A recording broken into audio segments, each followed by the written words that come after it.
Okay, Black Star, Chapter 9. I've been putting this off for too long. It's been 3 weeks, and it's about time that I'm gonna start recording and uploading videos again. So, I do apologize for the long wait, everybody. We are back with more Black Star. In the last part, in short, the Phantom Thieves got their butts kicked, and Akira,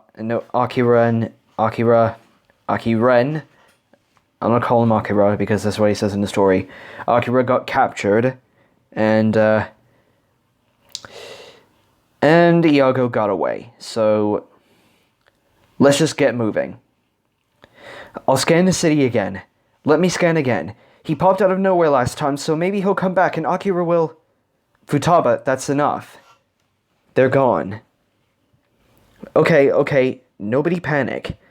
We don't know for sure if any of the shadows that guy took are actually dead, right? That'd mean a mental shutdown, right? Akechi? Akechi, answer me! It's no use. I think he's in shock. We need to make a decision now, everyone. Should we continue exploring the city or return and regroup? Like I said, I can guide us back when necessary. Expand deeper, not wider. Focus on his signal. Already have it in memory, so it needs to be somewhere. Come on. Yusuke, could you please speak with her? She's not listening to me. I'm so sorry, everyone, but I don't think I can go on. Melody was pushed to her limit back there, and after that attack... So that's a no. What about the rest of you? An and I already agreed. We need to pull back. Yusuke's trying to talk Futaba down as well. We can probably mark Akechi down for whatever answer we want right now, and... Let's go. Ryuji? Forget it. Let's just go. When they returned to the metro, the silence was sepulchral. Sepulchral. I'm gonna look that up in the dictionary sometime. Makoto pulled out her phone. It was 11:15. Train still running, but the place would probably be underpopulated enough for any of the guards to become very curious about loiterers. And as they were now, they would definitely draw attention. All of their faces were bloodless and drawn tight, the shock of this latest loss plain to see. Any passers-by would think they had all just seen someone die. Makoto hoped, very strongly, that this has not been the case. Right there with you, Makoto. Her phone had also missed several texts. Her phone also had several missed texts and calls from Sai. She groaned at the sight of them. One more thing to deal with tonight. I'm going to call Boss, she said. I'll fill him in on what happened and who we're bringing along. Is there anything the rest of you want to... She was cut off by a horrified gasp from Haru and another muttered swear from Ryuji. Even Yusuke took a surprised step back. She looked up and saw the nausea on all their faces, before she finally realized what they were reacting to. Goro Akechi was slumped against a wall, his suitcase resting companionably against his leg. His school uniform, blazer, slacks, that black and white pinstripe tie, was as immaculate as it had been the day he'd set off to murder them all. The rest of him was not. After spending that long year in the Dead Sea, locked inside his armor without respite, his skin was a stark white, like the underside of a mushroom. Thin traceries of blue veins could be glimpsed under his face. His hair was clotted with grease and mashed against his head stiff as a welcome mat. His mouth was puckered and thin, and his stare was that of someone looking past the world and into some other filled with creatures hungering and terrible.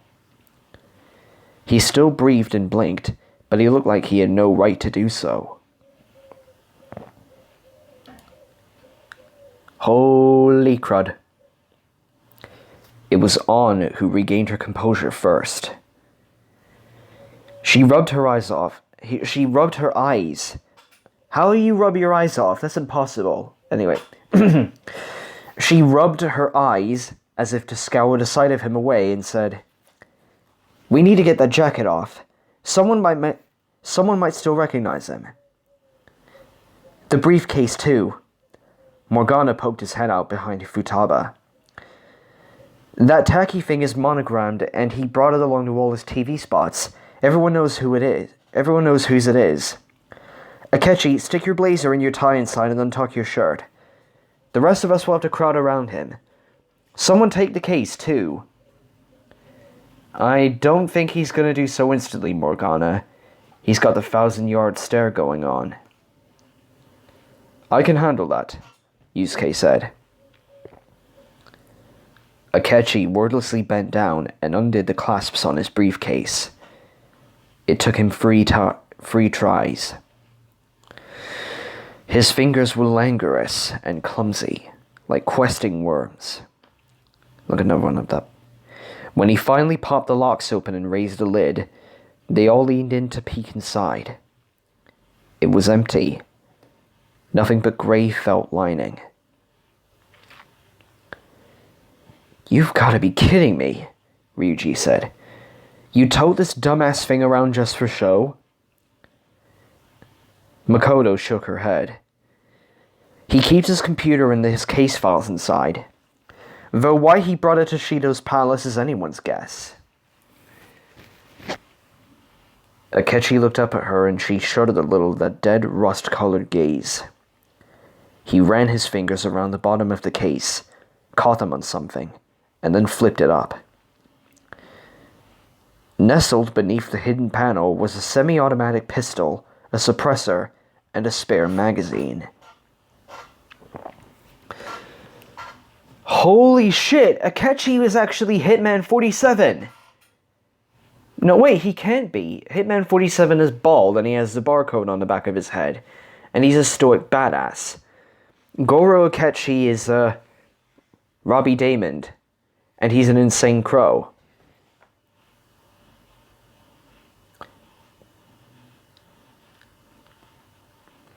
The assembled group went very quiet.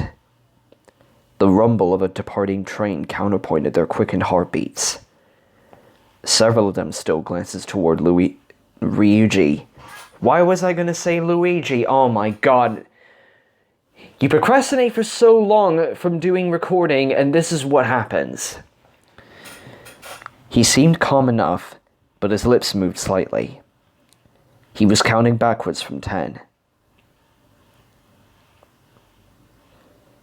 To be fair, if I'd found out that someone had tried to assassinate one of my best friends in the past and was still keeping that in a hidden James Bond compartment, I would be struggling not to go Super Saiyan right there. Right. Point made. Makoto turned away and dialed the phone. Close it up and do what Morgana told you. Akechi struggled out of his clothes. The rest of them stood in a semicircle around him, blocking any scrutiny with their bodies. But they all flinched a bit whenever his limbs came too close. As if he'd returned from the Dead Sea bearing some virulent plague. I'd be worried about that, but what I'd also be worried about is accidentally getting a glimpse of his privates. The sight of them after a long time in the Dead Sea, I don't even want to think about it. Boss, it's Makoto. Glad to know the cafe is still... Yes, I know. Yes. No, I don't know that exactly. We need to speak in person. The most I can say for now is that the situation's gotten worse. Sorry. I'm sorry. Can you hang around just a little? Yes, that's fair. We're coming now.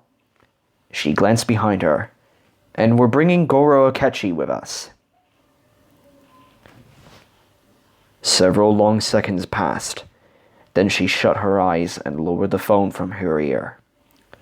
Whatever Sojiro had said, it hadn't warranted a reply. He's just been asked to help bring in the man who killed his girlfriend and left Futaba without a mother. and made her go through all that abusive crap. Akechi had undressed and Yusuke had taken the suitcase, discreetly turning it around so that monogrammed A faced inward. It would have to do. Even if someone out this time of night had the wherewithal to take a snapshot of Akechi in this state and upload it for a hit of quick fame, most people would probably assume he was just some homeless kid, which Makoto thought would not be inaccurate. Futaba bundled Morgana into her coat. She'd put her hood back up. They went to the escalators without a word. Haru, Yusuke, and An all flanked Akechi as they walked, carefully adjusting their position to block the view of any straggling commuters or tired shopkeepers still lingering in the metro. Ryuji walked with his head down and his hands in his pockets, knuckles flexing beneath the fabric. Akechi winced and blinked at his surroundings like a newborn animal. Too many lights. Too much color. Even at this hour, the train cars had a few other passengers. Worn out late shift workers or college kids scrambling to get back home after a night out in the rain. They took their seats as the doors hissed shut. Morgana wriggled out of Futaba's coat a bit and glanced up and around. "Are there cameras in these cars?" he asked. "They'll have definitely seen Akechi in that case." "Yes," Futaba said dully. "But it doesn't matter. No one cares about him." They rode in silence until a sound turned their heads.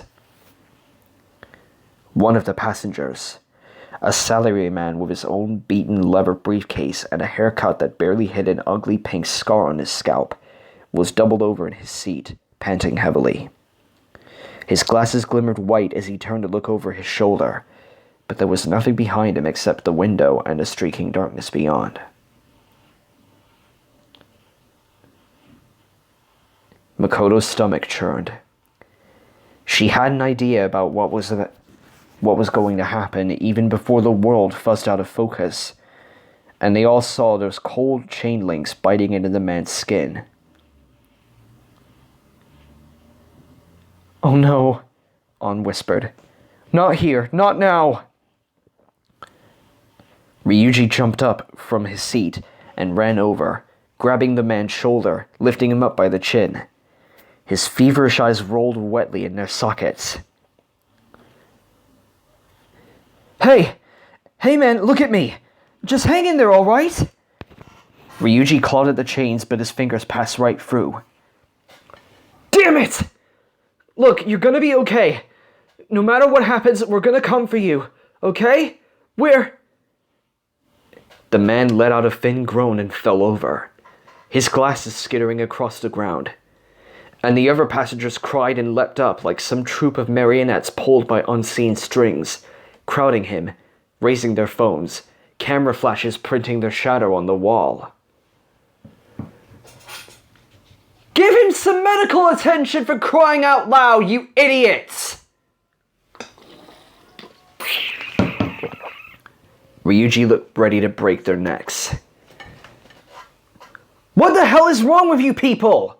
Stop taking pictures and call a goddamn ambulance!" He reached out to snatch away one woman's phone, and might have done so if Morgana's voice hadn't yelled out, "Ryuji! Next car, now!" He stomped and screamed more invective at the crowd before he left, and they crowded around the fallen man, their eyes haunted and blank as the camera lenses, recording the cold clay of that body.